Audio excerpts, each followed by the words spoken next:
Hello, welcome back to another episode of D54. I'm Amit, joined by Doug. How you going, Doug? No, man, I'm good. I'm really good. Mostly because we watched this movie and like we were just discussing before we got on, neither of us really had any idea what we were getting ourselves into, and it was one of the most delightful surprises I've had with a cinematic experience since like back in the day when I would just go see a movie because I could go and see a movie before I was a parent. You know, I would go and be like, oh, that one's showing. And I remember I went and saw the movie Rush with Chris Hemsworth.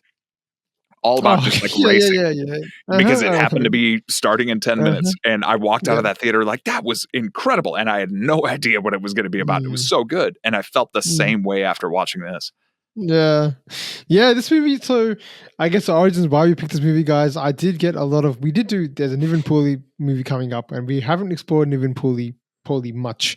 And I did a trailer reaction to one of his this upcoming movie, and basically we got a lot of suggestions, and this is one that came up. Now I saw this was a very common one that was brought up, so I just quickly chose this one and said, you know what, this has been suggested by a lot of people. I gave it to Doug, and I was like, Doug, I don't have even time to look up what this movie's about.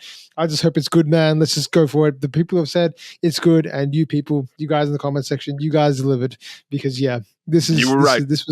You were absolutely right. And I came in blind as well. I did not know anything about it except for the fact that Nivin Pauly was in it, and he is. I guess to speak about him a little bit, and we'll definitely get onto his performance and how good it was. Like, yeah, he's been talked about very highly, and I personally have not seen much of him at all. Like, this is probably the first film I've seen of him as a lead. I saw him in one movie where he was like kind of like a cameo, or kind of like he was part of the cast, but he wasn't the lead in that one. In this movie, he's far not the lead. I think what they say about Nivin Pauly is that he's one of these new gen actors, because Malayalam cinema has obviously Mohandas and Mammootty as sort of the two pillars, and they have a few other older veterans that are also along the sort of same lines as them. But then when it comes to sort of the new gen, I guess, actors, the ones that have come up more recently and are, the ones that are going to carry the industry forward, Nivin Pauly's name comes up quite a bit because of his acting chops and like what he can do. For good reason. So, yeah, and we saw a bit of that in this one. And I think from what I've heard from him, he's extremely versatile. So we got to see one side of him here, but the movie that's coming up, Malayali from India, it's called. He looks like a comedy, looks like a full-on comedy. So he can do everything. So the other one that really I think that we have seen a little bit of is Fahad Fasil. He's the other actor that's in the same kind of bucket as these two new generational actors. That's my history, guys. In the comment section, let us know more about Nivin Pauly and how good he is, because we're really impressed by him. But what were your thoughts about Nivin Pauly, the movie, everything, man? Because it's a very different movie. We've not covered a movie that tackles these kind of topics. I don't think so. We did one a little bit, but that was. We did. Exactly. Movie. That's what I was going to bring up. So and kind of in the same way, because like we're speaking different languages in this movie, right? Like we're kind of getting cross into many of the different cultures that exist in India, and in one case in this movie, that being used to the character's advantage. I love that scene where it was like, well, what happens if the boy gets caught? Well, he can't speak Hindi. Like. Mm-hmm. That was a brilliant move from somebody who you, up until a certain point in the movie, just assume is this like awful underground lord. And then when we get to that backstory part, we discover who he is. And you're like, extraordinary.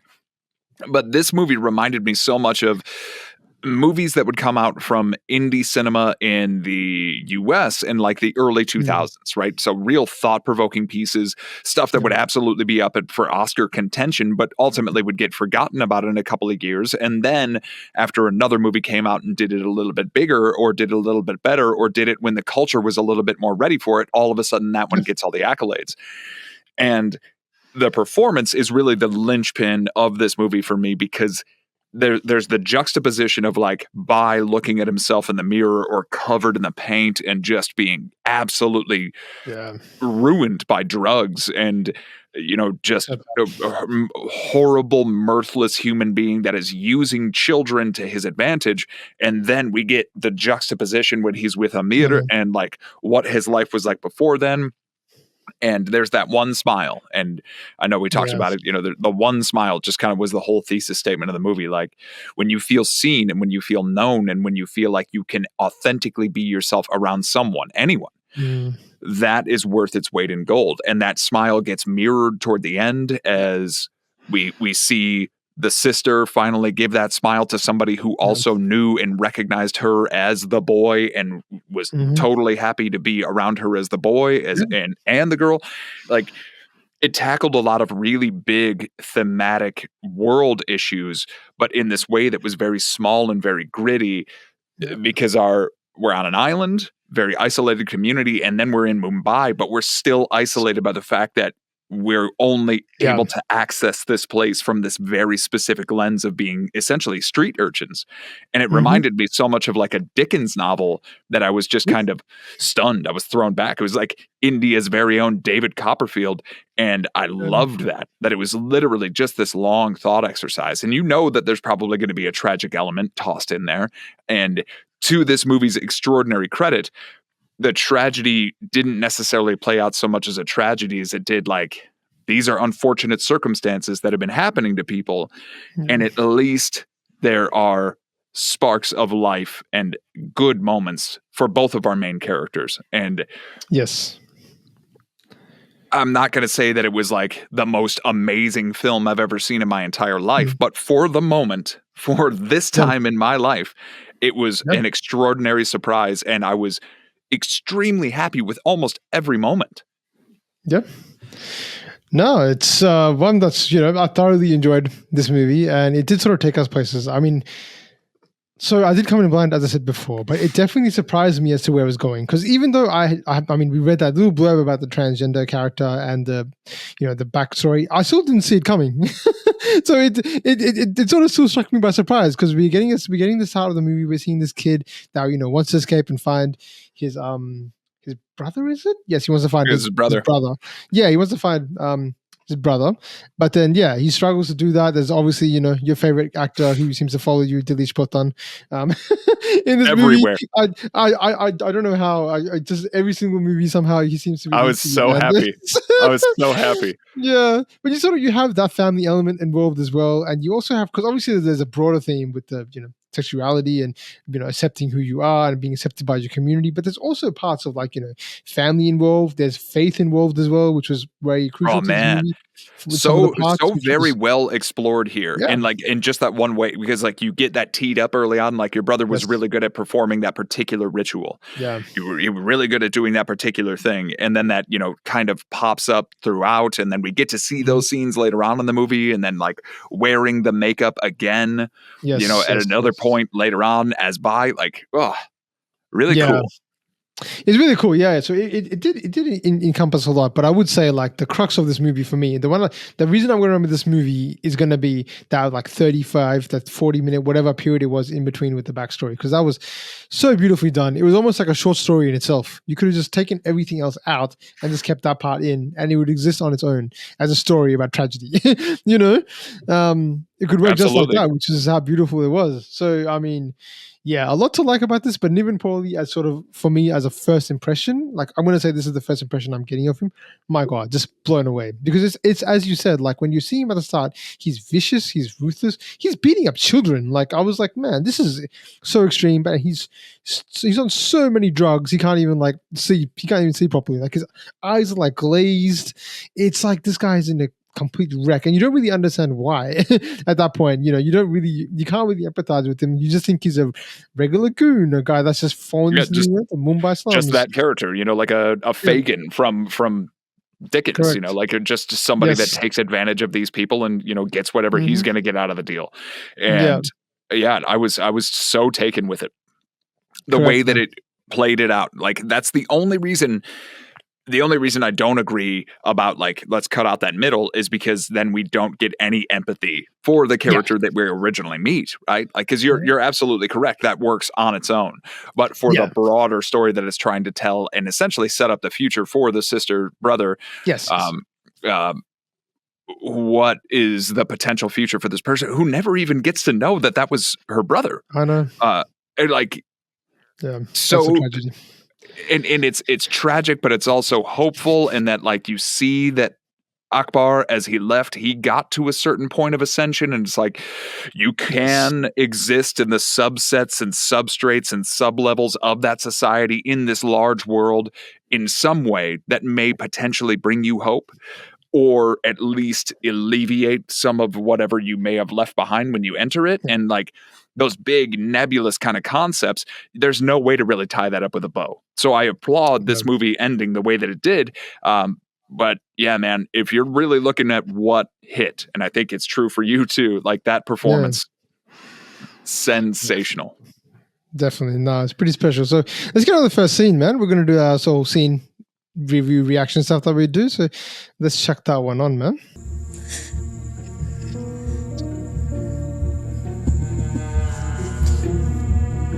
Like, look at that malevolence. Yeah.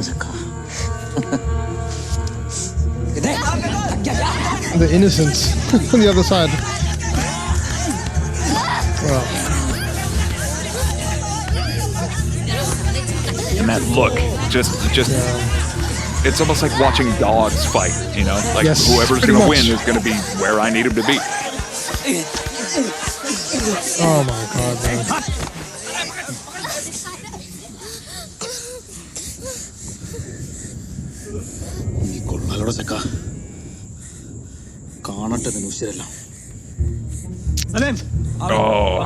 Oh yeah, this heart's bad.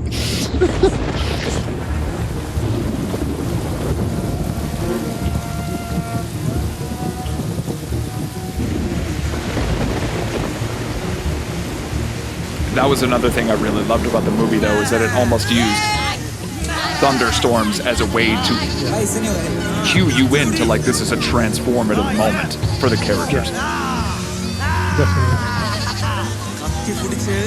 Oh,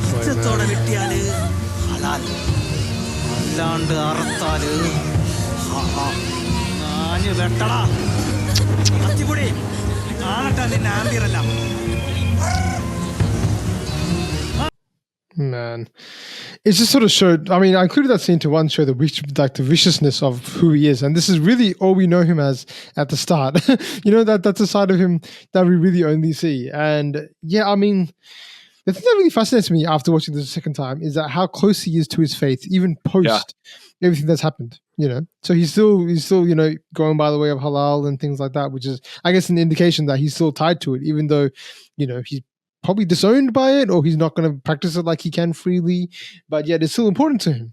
So it's just, you know, a fascinating character that they've sort of built here. And you also just get the like the look of this movie during, you know, most of it is really grim and gritty and dark and sort of weird. You know, it suits. Like I felt like it was like at the start I thought it was going to be like a Mumbai gangster kind of flick, to be honest. Like I didn't even know it was going to go where it took us. So I was like, this is going to be about, like, you know, the Mumbai mafia and how the kids are abused and stuff like that, before we sort of got into the story, which takes us otherwise. But yeah, I mean, yeah, this is one side of him that we see, which we see a complete other side later on. Also, like the child actor as well in this is actually also fantastic, man. Like, man, the innocence that, you know, that's there. It's just hard to watch, you know. Well, yeah, and then there's. Sorry, I didn't mean to cut you off. Continue. No, that's what I was saying. Just that. There's also the scene a little bit later on where, like, you see where, what is the character's name again? Mullah. Child name. Mullah. Yep. Mullah, right? So Mullah is like sitting on the couch and like has the sunglasses on and is essentially mirroring kind of the way that Bai looks, and is like already imagining, if I can't find my brother, then at least I can have my purchase in this place, because Bai also gives her that story about, well, a person like that did show up here and he was innocent and he was all in his faith and he loved it and I killed him, you know, like. Yes. And that was my first indication that might be him, just because it felt like maybe that would be a good twist in that moment. But the fact that it still gets delivered the way that it does and never gets resolved to Mullah is still incredible. Like, that's the twist you could never see coming, is that, like, she never finds out. He never finds out. No, not at all. You know, so seeing those moments from a kid's eyes, because like that kid only wants to mirror what is going to be successful and will keep that kid alive as long as possible to be able to do the next thing, to ascend to the next level, to possibly continue on with the journey. And it is, that's the unfortunate nature of it, is like it never stops. It's just a sliding scale of going. Because we even see Bai, who is portrayed like the ruler of everything, being subservient to the person that Yes. they need to work for, right? Like, it's all layers, it's all levels. Like, there's no end to this. You know, you just keep moving and keep ascending levels and going here and going there. It's just it's an Ouroboros. Again, it's a snake eating its own tail. No, and the impressive part is, like, so this movie is about 2 hours long or something like that. I can't remember the runtime exactly, but it's close to like 2 hours and a bit maybe. But within that half an hour is completely just a whole different story. Within the time they have around that, they're able to actually flesh out a lot in terms of the world. Like, they do a great job. I mean, even the first 20 minutes are on a different island. So they make use of the time really well, because we have different characters involved. It really paints a picture of this dark underworld, you know, with the Mumbai gang, and sort of, as you're saying, the different layers that are there, and how everyone is just looking for power over each other. Even the home. The gang. Yeah, like the home before we even get to the gang, you know, the people that are supposed to be helping these children, you see the guy immediately take your clothes off, and that was like, that's the other thing I think this movie did really well. It's always very tasteful, with the exception of this. Like, the only gore and shock that it really gives you is this scene. And then there's, you know, a few more violent bits later on, but it's nothing that we haven't seen in the other movies, you know, your standard thrashings and stuff like that. But, you know, the implication there that this happens to other children, and that one boy literally being like, did he touch you? Like, how normalized that is for them. Yeah. You know, like, oh my God, like, that just gives you the skin crawls, you know? Definitely. And we also have the whole aspect, because, like, I think it's in the house when they do a really good job with, like, I guess Mullah's character. Basically, you know, the whole language barrier is really explored so well in this, because you see how she just lost. Like, I mean, he just lost the whole time. Like, you know, it's really difficult to understand anything that's going on, and he's just looking like, you know, unable to sort of recognize what's going on. So I was like pretty impressed by that too, that they explored that aspect in the home, everywhere that, you know, we go on the journey with, except for the one character, Nivin Pauly, is Akbar, who can actually communicate.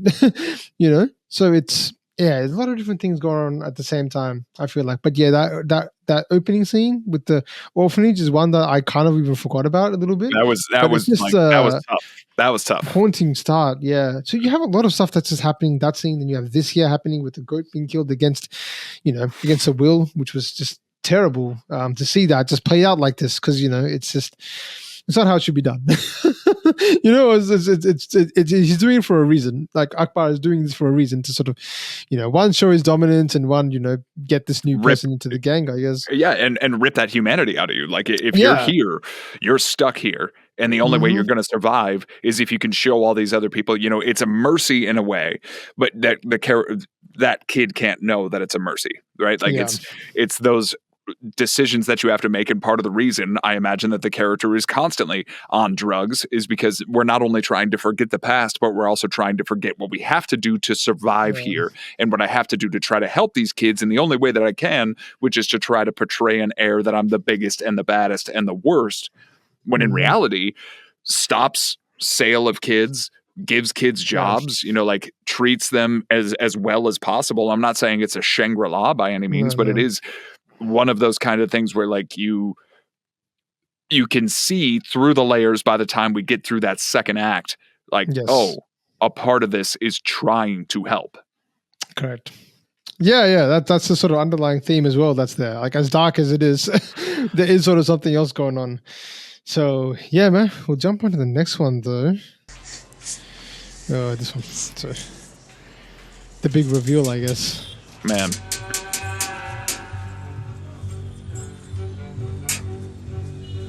നമ്പാൻ പറ്റില്ലെന്ന് സലീം ശലിയപ്പ ഞാൻ വിശ്വസിച്ചില്ല. അതാണ് ഞാൻ വെറുതെ വിട്ടത്.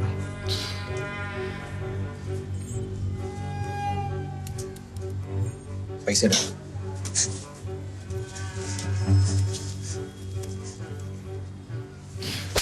Oh, man. And the way it's all framed is so, like, I've been caught in those situations.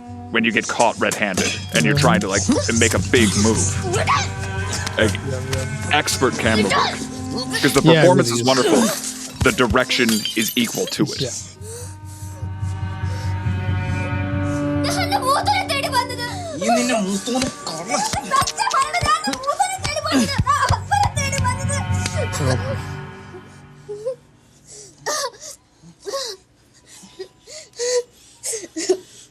That intensity in the eyes, extraordinary.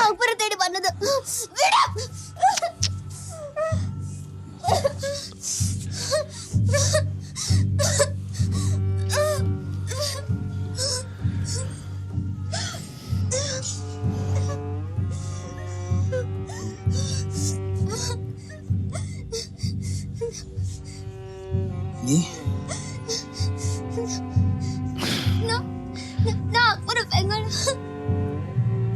Man, that's hits like a ton of bricks. And the way he doesn't react, Yeah, other than just, what did you say? Who are you? yeah. The shell shock, and then the reveal.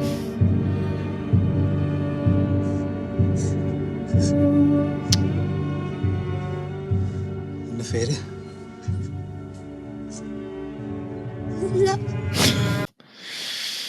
Oh man, I think the point you brought up about the direction is a great one, because I was noticing then as well, the camera work is really good. You just really get a sense, like whenever they're showing Akbar, it's like we're looking up at him. Whenever we're Looking showing up, Mullah, yeah.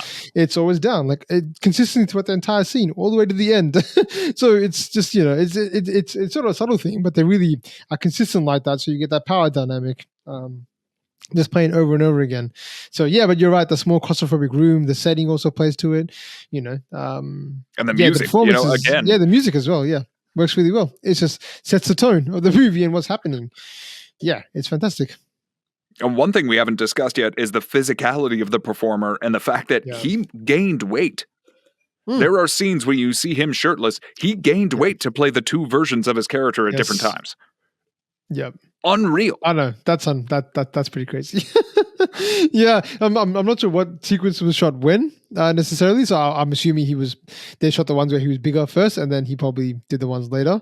But no, there is a physical distinction between him in the, you know, two different, I guess, scenes, I guess, if you want to put it like that. So yeah, there's a physical transformation as well, which adds to the whole, Unreal. you know, his whole presence. But yeah, I mean, like, this is the big reveal. So for me, I mean, this did sort of shock me when this happened, because I mean, like, I still didn't know about, you know, what the relationship was completely. We only found that out a little bit after. But the fact was, I didn't even notice that. I honestly did not know we had a transgender character in this movie, to be honest. Like, I don't know if this is me, just I didn't see it, or did they have any other hints, or was I just There were- oblivious to this? So I was trying to pay attention to it because the only little blurb that I told you about literally was just like one sentence that said, like, a transgender child tries to escape, you know, an island to go in search of a brother who left because Yes. of his sexuality. Like, that's all I knew. So Mm. obviously the movie is very different than just that, or contains multitudes more than just that, right? Yeah. But from the very beginning, you get that scene where Mullah's outside the school, and you see the school teacher being like, of course, "Get out of yes, here! You know, lipstick. don't do anything to these kids. Don't you know, make these kids think that you're anything that you're not." And then the other kids grab and try to put the lipstick bullying. on. And there's Bully. you know, the scene in the boat, like, Yes. you should really be raised by a woman at this point. You know, it was Yeah, subtle. they It's do. all very subtle, pretty much up Yes. until that moment. Until So this much so moment. that you could, just as you were, be Yeah. totally forgiven for being like, well, is it just, you know, a boy that's gay? You know, like, Mhm. express sexuality in a different way, maybe just like Yes. his brother. And that was another thing this movie did really well. It let so much play out in subtlety, because what is really ultimately important in this film is the potential hope for somebody, and somebody finally relenting to the fact that there is no more hope, right? Mm. Like, even though we get to that final scene with Akbar and he is going to say, like, you know, something is happening. By the time you see his, you know, partner in crime lighting that cigarette saying, "Hey, she's in there," like, you know, something is going to be wrong, especially when he starts running through there and there's nothing there. Like, Yep. But like, it really is just that, like, somebody's life is going to continue and somebody's life is coming to an end. And you see that life come to an end twice, right? Like, he didn't want to be bi, you know, he just got forced into being that. And those are those kind of broad note concepts that get brought up so much in the classism stuff of Dickens that I was just like, I got to go back and read those books, because it is maybe the best adaptation, in much the same way that Joji was. Like, it felt like it understood the source of what Charles Dickens was trying to say with those books more than anything else I've seen. It was extraordinary. Yeah, I'll be honest, I'm not too familiar with Charles Dickens writing myself, so it's a bit hard for me to. It's a lot of classism, yeah. a lot of this stuff, okay, a lot of course. street urchins, a lot of street gangs, but like living in different versions of society. You live with this person Correct, now. yeah. And what made me immediately think of it is like there are multiple times where Moolah is almost sold to one person or another. And it gets so normalized by like the third attempt that you don't even realize like, oh, it could just be for the purpose of like this person will go, because we don't even know what Moolah is doing at the end of the movie. But we can see that healthy, well, obviously well cared for, you know, like could just be somebody's house servant. You know, you don't know. And I like that it just kind of leaves that be. Because we've seen that in other classism movies where it's like, or slavery movies for that instance, you end up in the right house. So somebody bought you and then you end up in the right house and they're actually decent people, you know, maybe not the best in the world, but they're decent people. And you end up leading a decent life until you're old enough to go on your own. You know, that's what David Copperfield is all really about. Just an orphan boy that goes from one place to the next and then eventually ends up living a very successful life, but had a very traumatic childhood. And that's what this movie is. Yeah, definitely, man. No, that's a pretty good comparison then in that case. Looks like there's, like, I don't think this is based on a book or anything like that, but like I would, you know, as I've sort of seen before with Malayalam cinema, and even to be honest, all cinema, there's these kind of overlaying like themes that just sort of happen to sort of hit, like whether it's coincidence or just the fact that stories are told in very similar ways across all cultures, which is pretty interesting. So, yeah, I mean... Yeah, it's fascinating. And so this is like probably one of the most pivotal points, I think, in the movie when things really start to shift, especially in Akbar's life, because he's had a big realization as to what, you know, who he is and who Moolah is in his life. And then the whole story basically changes. I mean, we have the backstory, which starts now. I think basically after this point, it starts with the whole backstory. But even after we come back from that, it's his world is completely wrapped. So yeah, it does a good job of sort of, I guess, playing with the structure of the story to sort of make us move around to different places, but never... I guess feel lost in the whole space of things, you know. So I just think it's fantastic. But yeah, we'll keep going, man. I think the next one, I think it's the start of the backstory.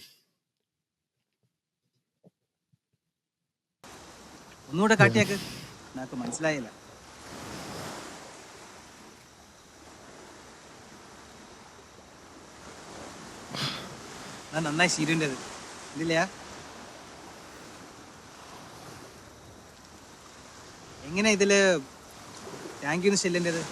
Thank you. So smart. Yeah. Just an immediately like charming and wonderful use. To be mute and this smile, this right here. Yeah. That's incredible, man. Look, that's the same actor that you just saw telling somebody to kill a goat. That is unbelievable. Unbelievable, yep. My God. Look at that smile. Yeah. Yes, I've cut these scenes up together. Yeah. Oh, it's totally fine. This is a nice way to show that the kind of progression of their relationship very fast and just... Oh, man.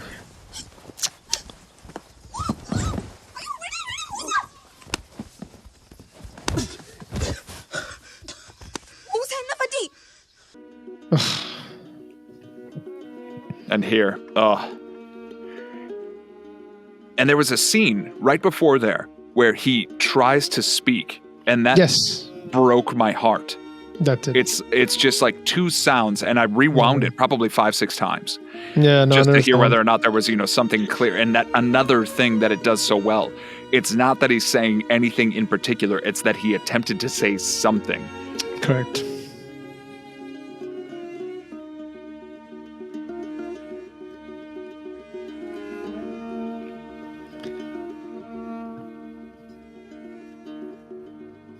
Yeah, the music also plays really well in this. Oh.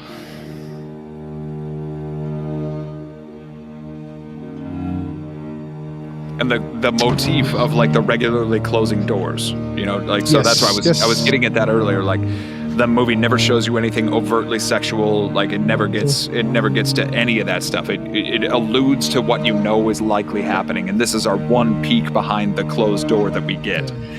And to amazing and tragic effect, obviously. Just so sad. Yeah, heartbreaking, man. So I had to sort of that whole segment is about like, I think like half an hour. Like it's about 35 minutes, guys. So we obviously can't react to that entire segment, but I wanted to definitely get it across in some kind of capacity. So it might feel a bit strange to watch it like that, but I thought that's the best way to sort of talk about this whole backstory, because they pack in a lot. Like, you know, I intentionally included that scene with the cutting ritual, because that itself was something that I had no idea what this was. I was like, what is this? It's something called, I had the name up, called Kuturatab. So I haven't heard of this. This is like a very localized thing. I think even in the Islamic faith, I think it's might be localized to Kerala and other parts of maybe South India. But yeah, it's essentially like just they basically bleed and sap themselves, you know, continuously and get into a trance. And yeah, there's a part in that scene itself, which is, I mean, I had to cut out the graphic part because the tongue. I didn't want YouTube to you know, censor this video in that way, because that was hard to see. That, you know, like even the movie censored it. Well, yeah, and I think it ultimately kind of lends itself to. We dropped off for a second. Are we good? Is it? Yeah, I think we're okay. Yeah, I think it's back. Okay, all right, we're back. All right, so there. Yep. Just for cuts. yeah. Of course, yeah. Just for cuts. All right, here we go. Mm-hmm. And yeah, I think it ultimately lends itself to the fact that in those scenes where he's doing the cutting, specifically the one that we saw a moment of there, there's also the scene subsequent to that where they're in the hospital and his friend is asking him how he's doing, and he's like, I felt the cuts, you know, like yes. I felt it. And that is another subtle way that they're telling you, like, he felt those cuts because he now realizes, you know, hiding himself and who he truly is and what he really wants is actually hurting him. And he's trying to say that, but not say that to his friend. And then that leads to, you know, the beating later on. Like his friend has been smart enough to be able to peek out like, all right, you know, there's something a little bit interesting about Akbar here, but like, he's so good at this particular act. And they even have that confrontation on the boat later on where he's like, why are you doing this to our act? You know, like our big season is about to come on. Like we're about to go and do this stuff. It must be a part of how they make their living, right? Because if you live on an island, it's a small community. You probably have to wear many hats to make a living. And like all of that stuff being able to kind of play out more in the viewer's mind rather than being explicitly stated, because I know how much you hate exposition. This movie doesn't. It was used so effectively, you know, and then the fact that we remove exposition entirely by not giving subtitles to the sign language. Brilliant choice, because we could have made it so clear, but they understood one another. And that is what is just like the magic trick of that particular portion of the movie, was that it was unbelievable, like magnetic, understood immediately. And every scene where that was happening, it was generally near the ocean. So you get that wonderful sound. And occasionally you would get Akbar actually saying something, you know, with his mouth, you know, but it just, that entranced me. I was all in on the first act, but that second act sucked me in.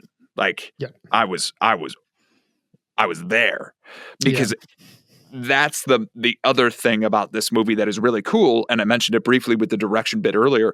The director let the performer shine, so much so that you forget how well put together the movie is. Yes.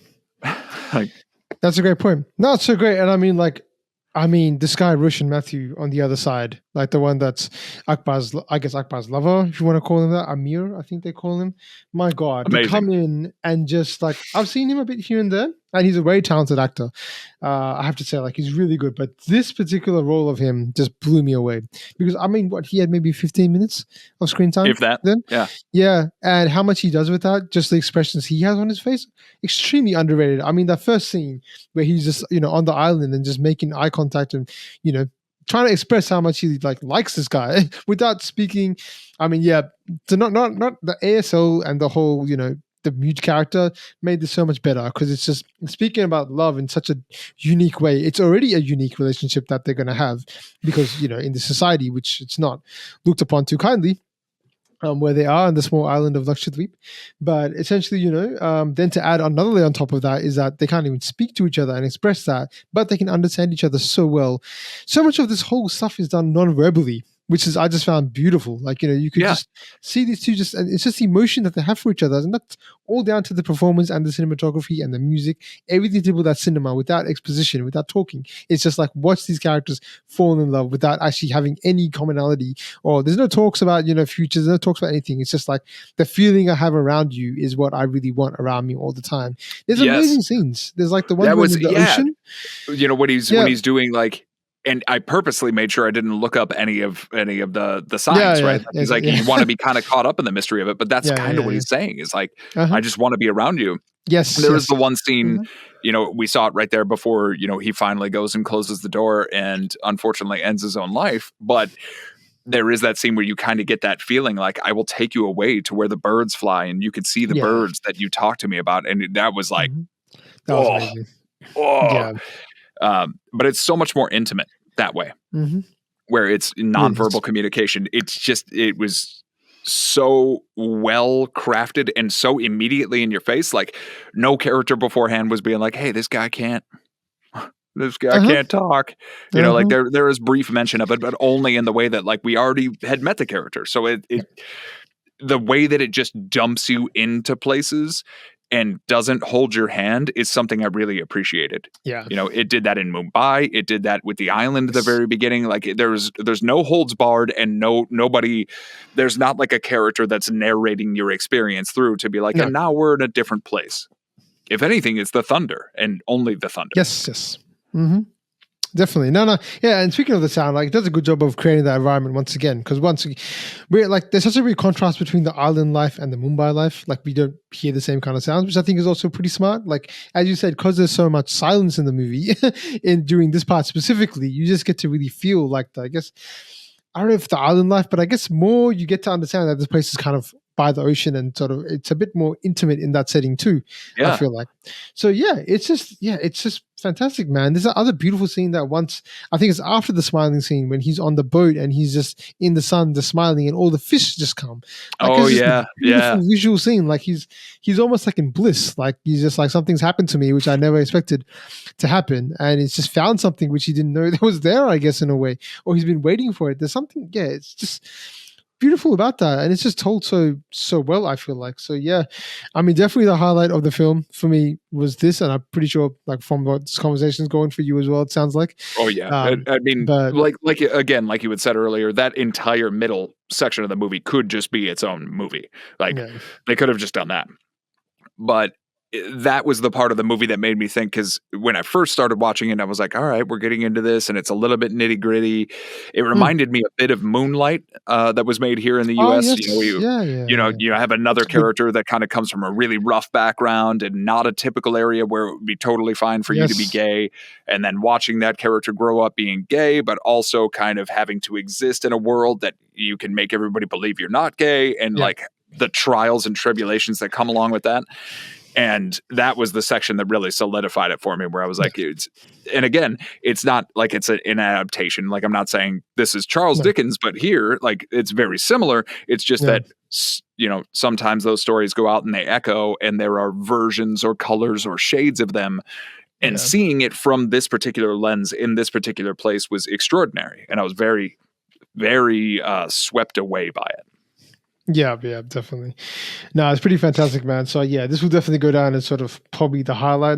I'm trying to not take too much away from the other parts of it, because it was also very, very, very enjoyable. Like, I mean, I enjoyed the lead up to this, and I felt it just added to that, because getting to see, especially Akbar, well, I guess he's Bhai in I guess the Mumbai slums, to getting to see him, his evil side, before we get to understand him really, I think just worked perfectly. Like it was such a that juxtaposition. All you see is scowl and anger and drug induced stupor, and then to see that, like, that smile is, oh my god, it just like, I was like, this can't be the same person. Just being able to pull off that subtlety, expression, extremely well acted.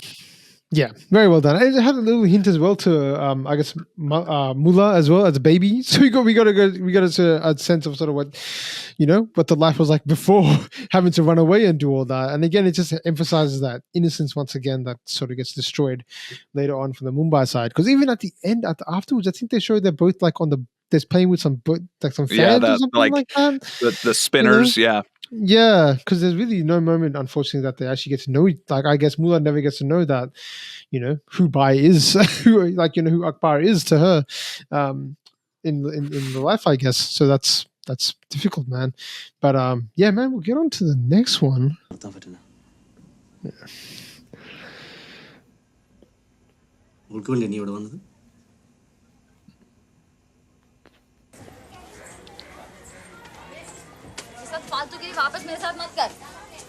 Hey, dude, this is what the shaky cam. Yeah.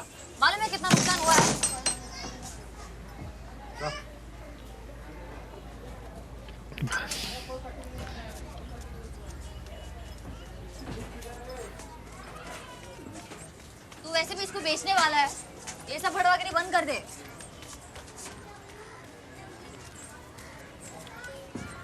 And that's what I'm talking about. That, like, when you're ingratiated in a society like that, all of a sudden, all of your walls come crumbling down, and you don't care. Like, that is somebody who is actively involved in sex work, and you're just like, thank you for feeding me. You gave me an incredible couple of days, and like, still being angry about it. Like, you made me lose customers, and just being thrilled. Like, appreciate your help.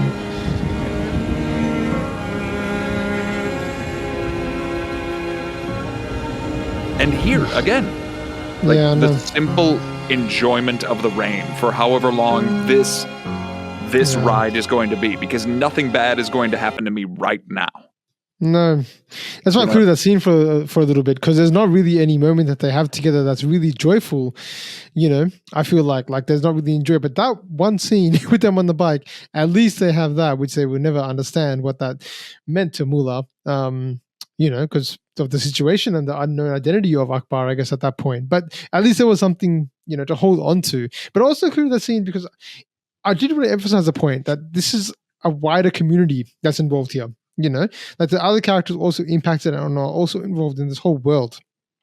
So again, the movie has layers to it. You can explore that sort of section and the stuff you talked about too, like being appreciated, and despite the fact that yes, she was a sex worker, and also terrific performances all around from everyone in the cast. To be honest, I kind of don't want to undermine anybody's performances, because obviously Nivin Pauly and I think Roshan, Mathew were completely phenomenal in the movie, but everybody else also just did a fantastic job in what they were doing to really, this other character that was there, the drag queen. Yeah, the drag queen. That scene was also really good too, where and plays such a pivotal role. Got frustrated and was like, you shouldn't dress like a boy, you should dress like a girl, like almost trying to spare the same life, and that was another kind of thing where it's a heartbreak. And even that brief moment from the cliff when you started, where like, are you here for her? Like, I thought we had a relationship, because there was that moment where he knocks on the door and steps out, wearing the full garb, full makeup and everything, that goes inside and takes all that off, because maybe that's not what Akbar is into in if they had a relationship. It's all, again, these subtleties. It just leaves your mind to explore the possibilities and lets you fill in the gaps to what is otherwise unimportant about the story, but is very important about particular relationships. And that was very, very cool to see. Very refreshing. Yeah, it's very well done. I think it's done in a way that, again, I think the point you're talking about, subtlety and not being in your face, really nothing is in your face in this movie. Like, I feel like, because, except probably the goat scene and probably the hanging scene. Yeah, like the beatings, like that stuff. Yeah. But that's obvious, and that's going to be there. And you kind of know that from the moment we end up in Mumbai. But like all the most important stuff, the really, truly interpersonal stuff, that is left for you to decide. And I love that. Yeah, no, it does a great job of doing that, keeping you, as you sort of said, respecting the audience, letting them make the decision and sort of seeing where this goes. So yeah, it tackles complex themes. It tackles things that are, not spoken about as much and not as conventional. And again, it came as a complete surprise because I didn't expect this coming in, which was another great delight of this movie. But yeah, it's a really broad, sophisticated movie, and I feel like it's one that I'll probably enjoy it more on a second watch, to be honest. Like, because I think there will be more stuff that I just I might have just missed out on, to be honest, because they did pack in a lot of things. And even as we're talking, I'm recollecting things that I didn't really pick up on the first time. So, yeah, it's just fantastic, man. But we go to the last one.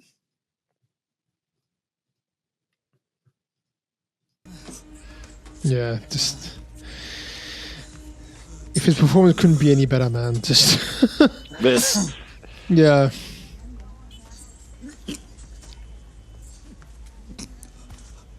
Oh, man.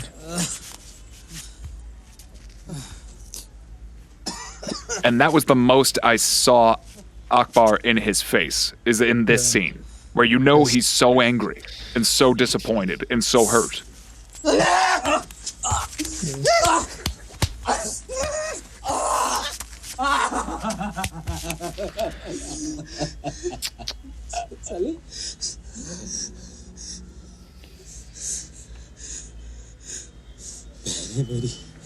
Oh, man.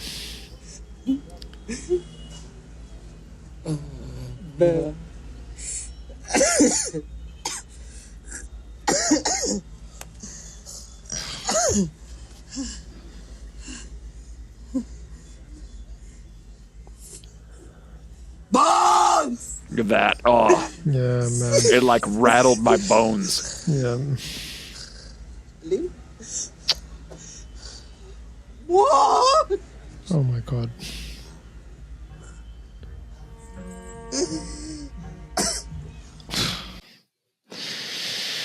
Oh man. Just to this was one of the last scenes from him. He's already had an amazing performance, and this is kind of just like, yep, let me just show you one last time what I can do. As an actor, man, like, oh my god, this was just like, as you said, rattle your bones, like gives you goosebumps. I was like, oh my god.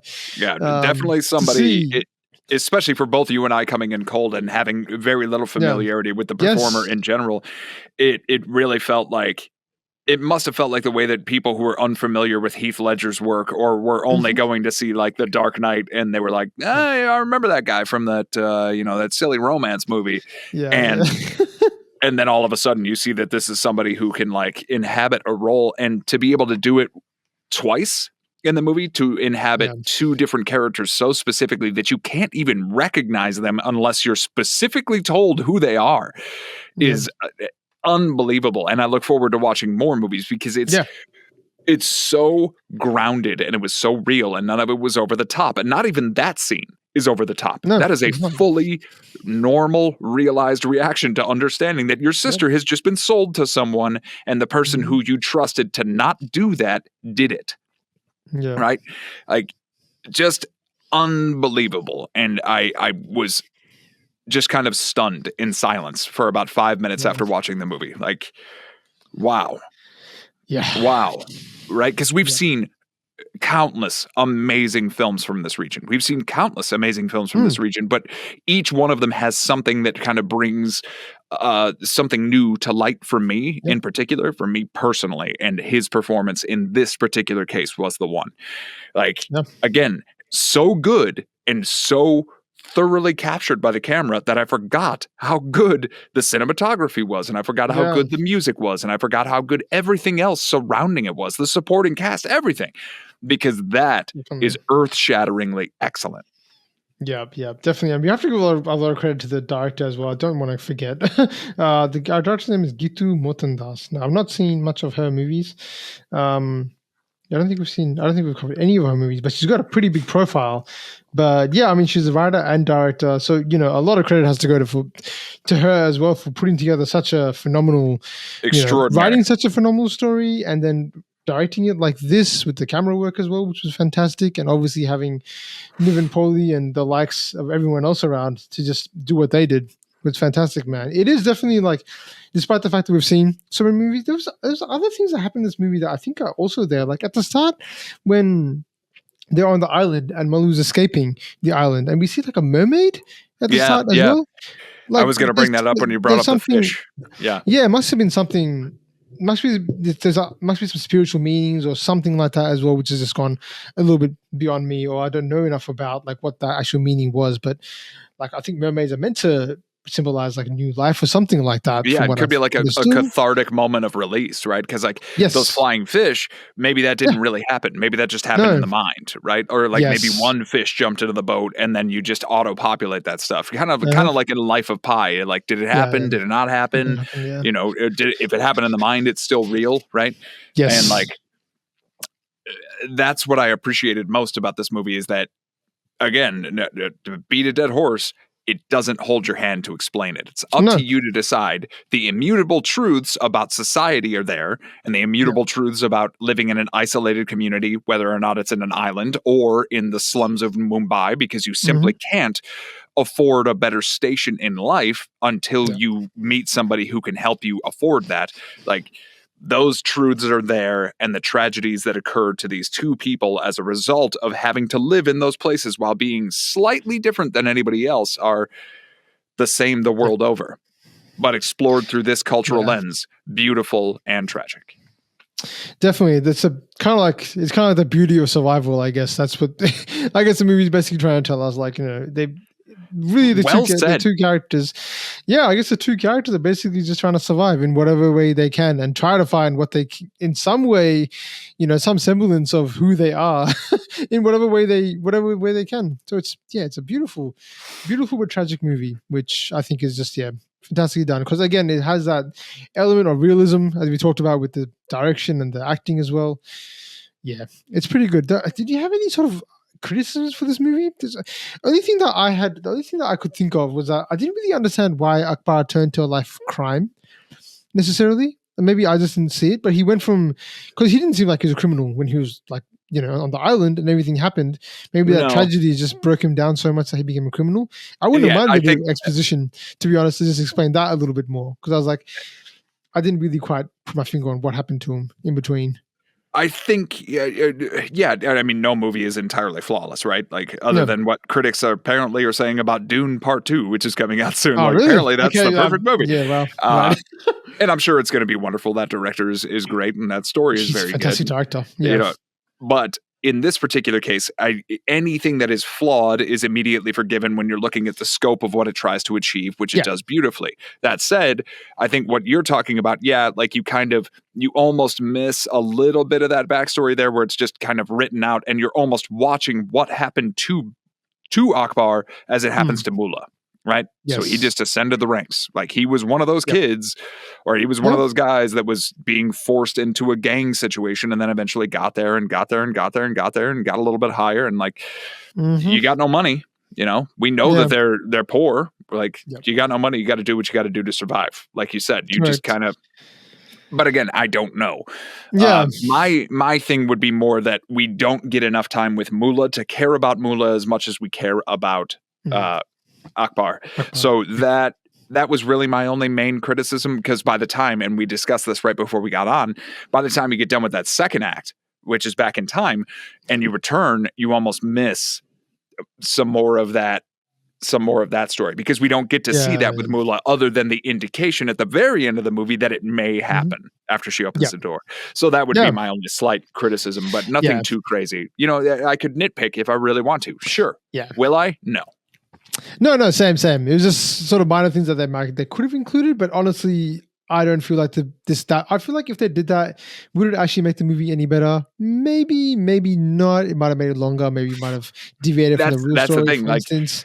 And you got to think, from a director-writer, you have to whittle away to a certain point to be able to be like, what ultimately serves the story that I want to tell versus what leads me down a rabbit hole and means that I have to shoot another month because I now have to include these scenes. I have to assume somebody with that much creative license over what they're trying to make is going to be obsessive, and you can prune a lot easier than you can start laying new track.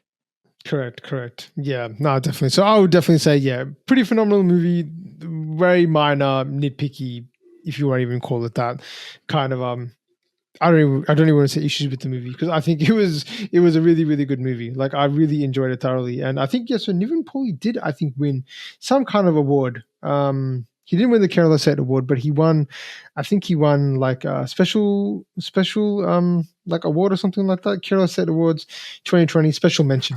So I'm glad he got some recognition for this, as well as it won a lot of I guess, the New York Indian Film Festival Awards, where he got a lot of stuff from there too.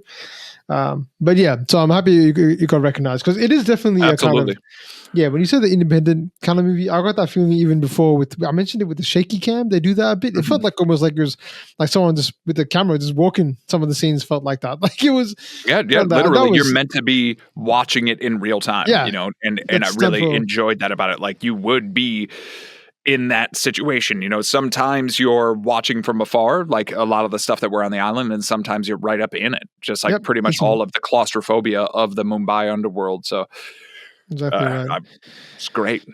Yeah. Well, thanks everyone for listening. We obviously appreciate everyone that gave us a suggestion. So thank you so much for that. It was awesome. Please make sure to give us your thoughts about this movie. Any other, which Nivin Pauly movie should we be looking at next? I know hit us with that list. Hit us with 10, 20 of those. Yeah, exactly. I don't think we have too many suggestions from Nivin Pauly. So we'd love to get some more of his kind of movies and what he's about. Because yeah, this is our first impression of him, and we're obviously huge fans.